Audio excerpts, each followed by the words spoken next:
Glória a Deus por mais um dia no nosso plano de leitura da Bíblia anual. Seja muito bem-vindo. Hoje, um dia onde nós estamos encerrando Deuteronômio, o livro de Deuteronômio, e encerrando os 5 primeiros livros da Bíblia, o Pentateuco, ok?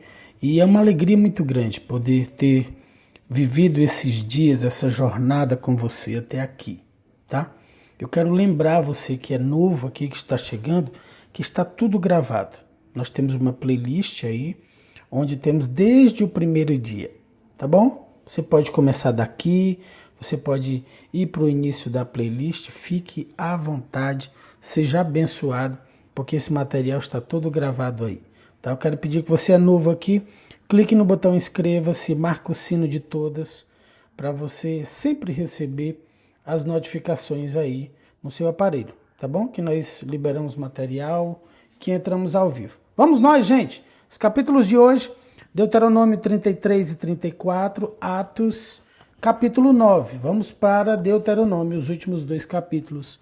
No 33, a partir do verso 1, nós lemos: Esta é a bênção que Moisés, homem de Deus, deu aos israelitas antes de sua morte. O Senhor veio do monte Sinai e alvoreceu sobre nós desde o monte Seir.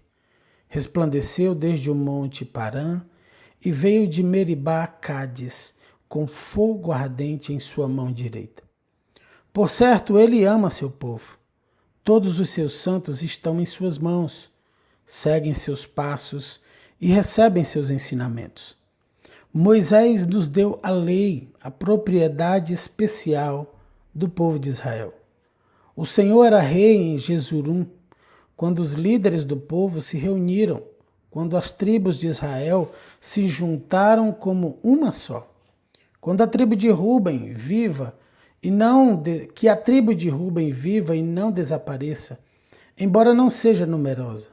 Foi isto que Moisés disse a respeito da tribo de Judá. Ó Senhor, ouve o clamor de Judá e reúne-os como um só povo. Dá-lhes força para defender sua causa, ajuda-os contra os seus inimigos. A respeito da tribo de Levi, disse: Ó Senhor, desde o Tumim e o Urim, as sortes sagradas, a teus servos fiéis, tu os provastes em Massá e lutaste com eles junto às águas de Meribá. Os levitas obedeceram a tua palavra e guardaram a tua aliança. Foram mais leais a ti que aos próprios pais. Ignoraram os parentes e não reconheceram os próprios filhos. Ensinaram teus estatutos a Jacó, deram tuas instruções a Israel. Oferecem incenso diante de ti e apresentam holocaustos inteiros no teu altar. Abençoa o serviço dos levitas, ó Senhor, e aceita todo o trabalho de suas mãos. Quebra os quadris de seus inimigos, derruba seus adversários, para que nunca voltem a se levantar. A respeito da tribo de Benjamim, disse: Benjamim é amado pelo Senhor e vive em segurança ao seu lado. Ele o protege continuamente e o faz descansar sobre seus ombros. A respeito da tribo de José, disse: O Senhor abençoe suas terras com a dádiva preciosa do orvalho do céu e água das profundezas da terra, com os ricos frutos que amadurecem ao sol e as colheitas fartas de cada mês, com as mais excelentes safras dos montes antigos e os ricos frutos das colinas eternas, com as melhores dádivas da terra e sua fartura, e o favor daquele que apareceu no arbusto em chamas. Que essas bênçãos repousem sobre a cabeça de José e coroem a fronte do príncipe entre seus irmãos. José é majestoso como um touro jovem, tem a força de um boi selvagem. Com seus chifres expulsará as nações distantes até os confins da terra. Essa é a minha bênção para as multidões de Efraim e para os milhares de Manassés. A respeito da tribo de Zebulon, disse: Que o povo de Zebulon prospere em suas viagens. Que o povo de Issacar prospere em suas tendas.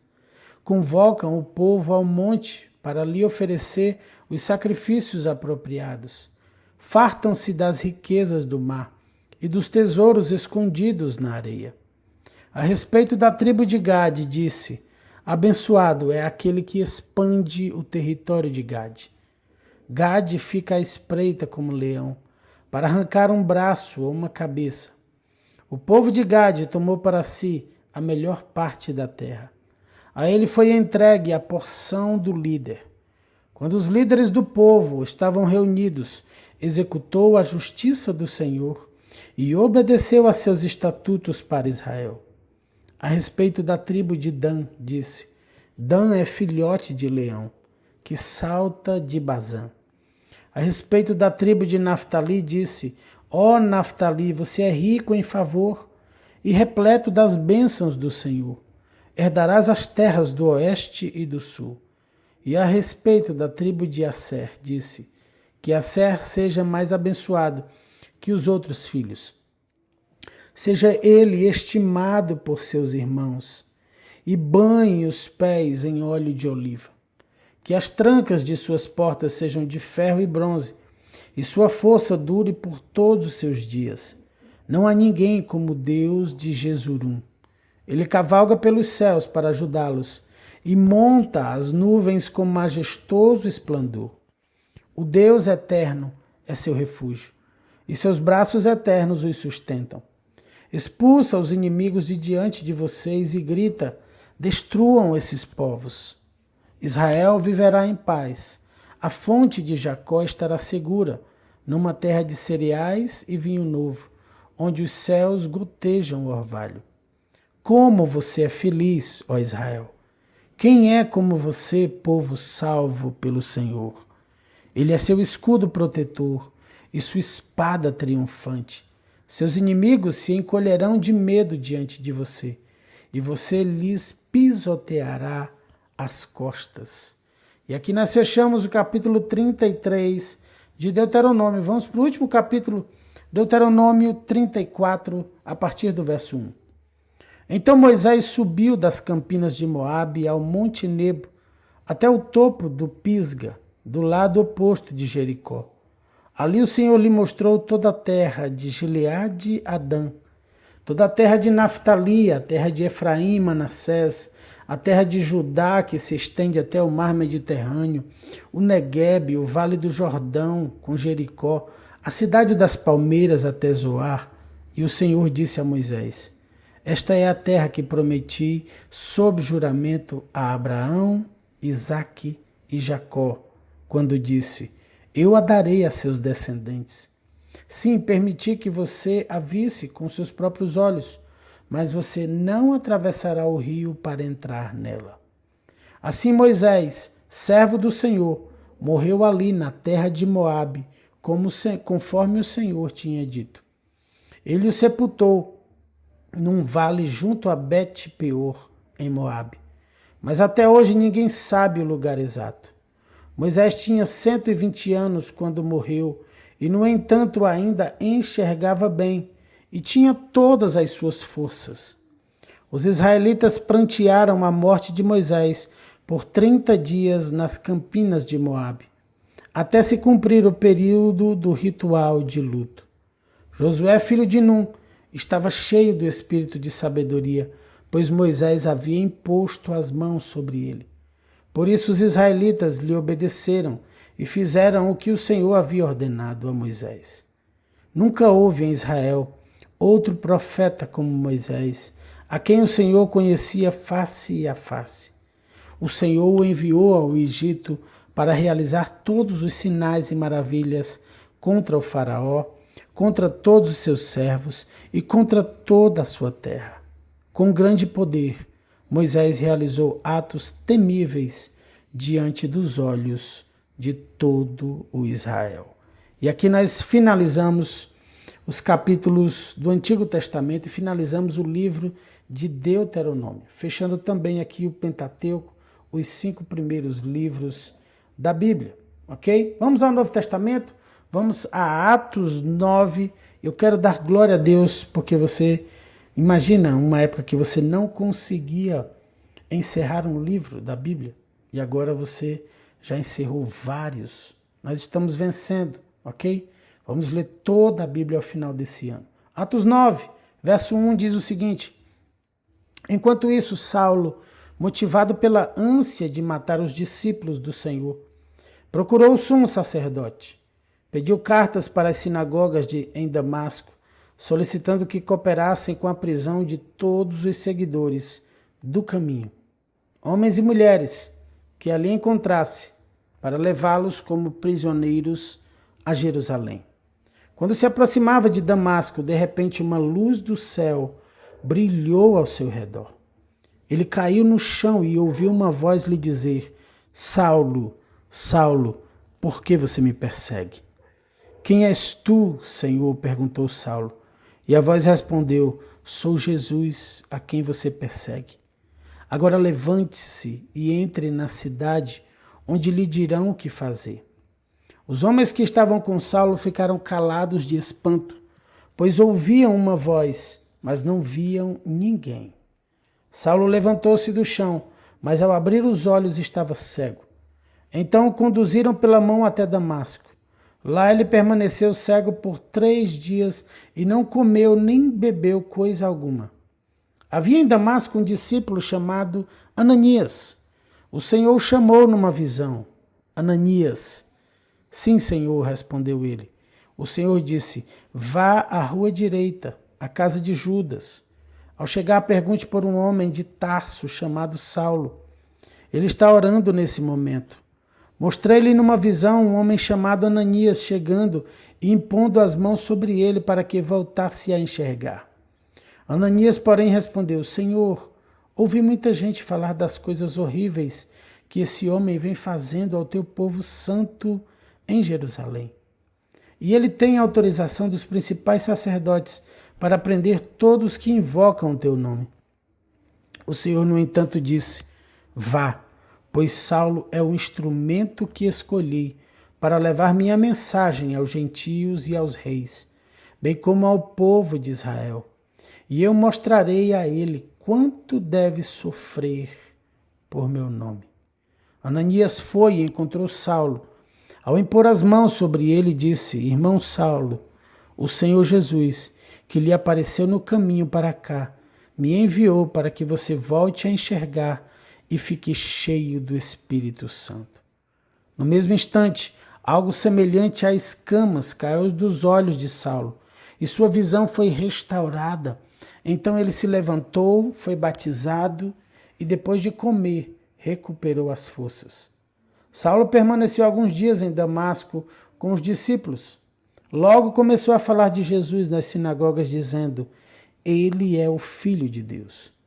Todos os que o ouviam ficavam admirados. Não é esse o homem que causou tanta destruição entre os que invocavam o nome de Jesus em Jerusalém? Perguntavam. E não veio aqui para levá-los como prisioneiros aos principais sacerdotes? A pregação de Saulo tornou-se cada vez mais poderosa, pois ele deixava os judeus de Damasco perplexos, provando que Jesus é o Cristo. Depois de certo tempo, alguns judeus conspiraram para matá-lo. Dia e noite, vigiavam a porta da cidade com a intenção de assassiná-lo. Mas ele foi informado desse plano. Então, durante a noite, alguns de seus discípulos o baixaram pela muralha da cidade num grande cesto. Quando Saulo chegou a Jerusalém, tentou se encontrar com os discípulos, mas todos estavam com medo dele, pois não acreditavam que ele tivesse de fato se tornado discípulo. Então Barnabé o levou aos apóstolos e lhes contou como Saulo tinha visto o Senhor no caminho para Damasco e como ele lhe havia falado. Contou também que em Damasco Saulo havia pregado corajosamente em nome de Jesus. Saulo permaneceu com os apóstolos e andava com eles por Jerusalém, pregando corajosamente em nome do Senhor. Também conversava e discutia com alguns judeus de fala grega, mas estes procuravam matá-lo. Quando os irmãos souberam disso, levaram Saulo a Cesareia e de lá o enviaram a Tarso. A igreja tinha paz em toda a Judéia, Galiléia e Samaria, e ia se fortalecendo à medida que andava no temor do Senhor. E encorajada pelo Espírito Santo, crescia em número. Pedro viajava por toda parte e foi visitar o povo santo que vivia na cidade de Lida. Ali encontrou um paralítico chamado Enéas, que permanecia de cama havia 8 anos. Pedro lhe disse: Enéas, Jesus Cristo cura você. Levante-se e arrume sua maca. E no mesmo instante ele se levantou. Todos os moradores de Lida e de Sarona viram Enéas e se converteram ao Senhor. Havia em Jope uma discípula chamada Tabita, que em grego é Dorcas. Sempre fazia o bem às pessoas e ajudava os pobres. Por esse tempo ficou doente e morreu. Seu corpo foi lavado para o sepultamento e colocado numa sala no andar superior. Quando os discípulos souberam que Pedro estava perto de Lida, enviaram 2 homens para lhe suplicar: por favor, venha o mais rápido possível. Então Pedro voltou com eles e, assim que chegou, foi levado para a sala do andar superior. O cômodo estava cheio de viúvas que choravam e lhe mostravam os vestidos e outras roupas que Dorcas havia feito para elas. Pedro pediu que todos saíssem do quarto, então ajoelhou-se e orou. Voltando-se para o corpo da mulher, disse: Tabita, levante-se. E ela abriu os olhos. Quando ela viu Pedro, sentou-se. Ele lhe deu a mão e a ajudou a levantar-se. Em seguida chamou os discípulos e as viúvas e a apresentou viva. A notícia se espalhou por toda a cidade e muitos creram no Senhor. Pedro ficou em Jope algum tempo, hospedado na casa de Simão, um homem que trabalhava com couro. E aqui nós finalizamos Atos capítulo 9 e finalizamos os capítulos de hoje do plano de leitura da Bíblia. Meu Deus do céu, eu quero pedir que você, antes de finalizarmos, que você deixe o seu like, lembrar você de compartilhar e de abençoar muitas vidas. Se você é novo aqui, se inscreve no canal também. O seu like evangeliza e abençoa, tá bom? Vamos orar? Vamos agradecer ao nosso Deus por esse dia. Pai, nós te louvamos, Senhor, nesse dia, Deus, nós te louvamos pelo sacrifício da cruz.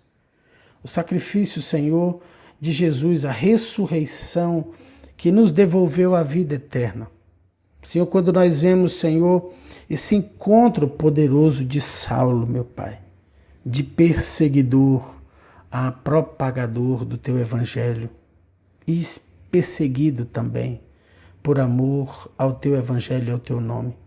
Nós te louvamos, Senhor, porque o teu evangelho, ele transforma o homem, ele cura vidas.